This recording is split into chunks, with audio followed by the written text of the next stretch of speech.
विशाल महाराष्ट्रामधून प्रतिनिधी साईनाथ रामपूरकर बोलत आहे.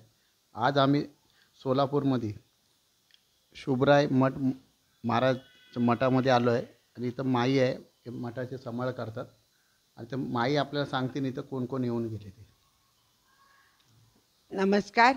मी श्रीमती शुभांगी जयकृष्ण बुवा. माझा जन्मच शुभराय मठातला.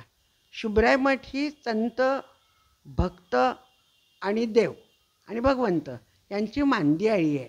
याचं मूळ श्री शुभराय महाराज टिपू सुलतानाच्या पदरी होते, पण राजकारण आवडलं नाही म्हणून तिथून जे निघाले ते मारुती बाप्पांना घेऊन आले. ते दरबदल करत शुभराय मठात आले. त्यांच्या भक्तीला बोलून विठुराया जो वालुकामय आहे, दोन माळूचे कारण चिटकत नाहीत खरं तर, असे वालुकामय विठुराया मठात आषाढी एकादशी 1785 साली आले. आणि तेव्हापासून शुभराय महाराजांचा जो भगवंताच्या संदर्भातला भक्तिमय प्रवास, की गुणांनी भगवंताची पूजा करता येते आणि भगवंताचं लाडकं होता येतं, हा सिद्धांत त्यांनी इथं जनमानसात जगून रुजवला. आणि त्यांच्यानंतर रावजीबुवा नावाचे त्यांचे जे शिष्य, त्यांच्या ताब्यात मठ देव सगळं देऊन ते निजधामाला गेले. तेव्हापासून मठात अनेक विभूती होत गेल्या. माणिकप्रभू येऊन शुभराय महाराजांशी गप्पा मारून गेले, बोलून गेले. त्यांचं भाष्य काय ते आपल्याला काय कळणार.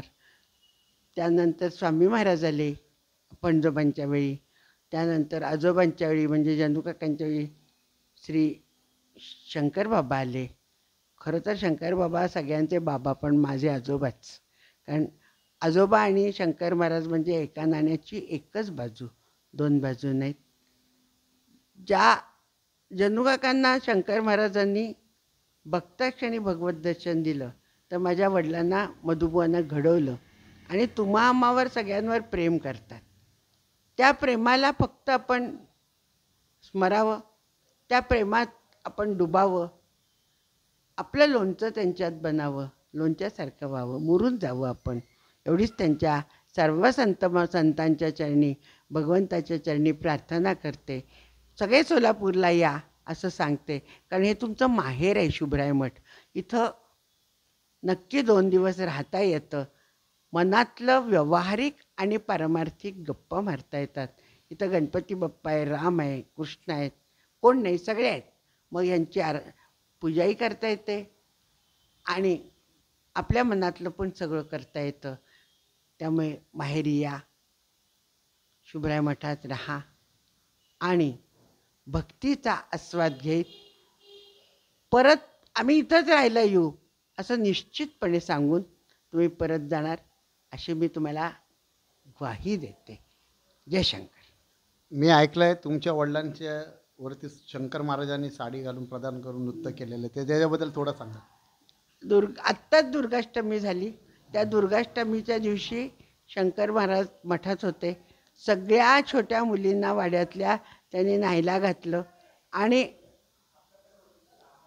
ज्या भगिनी होत्या त्यांच्याकडून न्हावून घेतलं, उपवास केला, मठात आलेल्यांशी गप्पा मारल्या. 5 वाजता आमच्या आजोबांच्या बहिणी इथं राहत होत्या, विठाबाई. त्यांना म्हटल्या पैठणी द्या. त्यांची पैठणी नेसली. आजीला म्हणाले दागिना दे. दागिने घातले आणि थिरकत जे माठात आले ते थिरकता वडिलांना पालथं घातलं आणि त्यांच्या वाटीवर नाचायला, नृत्य करायला सुरुवात केली.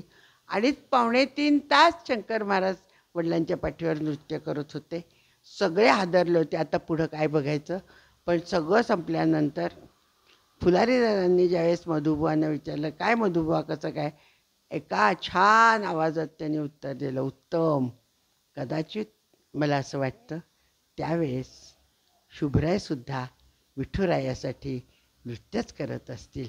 त्यामुळे दोन्ही नृत्यांचे आस्वाद विठुराया घेत होता.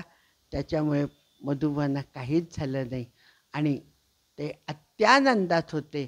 पाठीवर नृत्य करता करता पाठ सावरली आणि जीवन सावरलं असंच म्हणावं लागेल. या गोष्टीला किती वर्ष झाले काय माहीत नाही. म्हणजे जुना आहे याच्यामध्ये? जुनं आहे. मग इथला ॲड्रेस काय ते लोकांना येण्यासाठी तुम्ही जरा सांगा. काय इथला पत्ता. पत्ता 157 दक्षिण कसबा श्री शुभराय महाराज मठ सोलापूर. सोलापुरात आल्यावर दत्त चौकात यायचं. दत्त चौकात दत्ताचं मंदिर आहे, जुनं दत्त मंदिर, आणि त्याच्यावर तिथंच एक खांब आहे इलेक्ट्रिकचा, त्याला शुभराय मठाकडे असा बांध केलेला आहे. त्याच्याजवळच एक गुलमोहराचं झाड आहे, तिथंही शुभराय मठ लिहिलं आहे. तिथं वर पायऱ्या चढून वर आलं की तुम्हाला मीच दिसेल. खूप छान माहिती दिली माईने आणि धन्यवाद माई. असंच पुढे कार्य करा. मी ऐकलं इथं तुमचा आश्रम पण होतं ते. छोट्या बाळांची संस्था होती 22 सालापर्यंत. तीच, कारण मठाचा जीर्णोद्धार झाल्यानंतर आपण काय करायचं ज्यावेळेस प्रश्न पडला, त्यावेळेस त्याचं उत्तर मला पाखर संकुलनी दिलं. कारण बाकी सगळं सोलापुरात होतं, पण छोट्या बाळांचं काम नव्हतं. त्यामुळे 2003 साली सगळ्या कायदेशीर बाबींची पूर्तता करून आपण पाखर संकुल एका बाळाच्या बारशाने सुरू केलं आणि 22 सालापर्यंत इथं राहिलं ते. जवळजवळ 350 बाळं मठात पाखरमध्ये आली. त्याच्यानंतर 250 बाळं आपण बाळांना आई बाबा दत्तक प्रक्रियेद्वारे, कायदेशीर दत्तक प्रक्रियेद्वारे मिळवून देऊ शकलो आणि त्यांच्या कुशीत विसवण्याचं भाग्य त्या बाळांना मिळालं. आणि आता आपण मठात माहेर सुरू केलं आहे. दर बुधवारी इथं व्याख्यानमाला असते. अनेक उत्तम विषयांवर इथं तज्ज्ञ लोक येतात आणि आलेल्या श्रोतृवर्गांशी संवाद साधतात. त्यामुळे मठाच्या उपक्रमात आपणही सहभागी व्हावं. भाद्रपद वद्य प्रतिपदा ते त्रयोदशी शुभराय महाराजांची पुण्यतिथी असते. त्या कालखंडात किमान एक दिवस तरी यावं, त्या पुण्यतिथी उत्सवाचा आनंद घ्यावा आणि जावं, अशी तुम्हाला सर्वांना प्रार्थना करते आणि शब्दांना विराम देते. विशाल महाराष्ट्र प्रतिनिधी साईनाथ.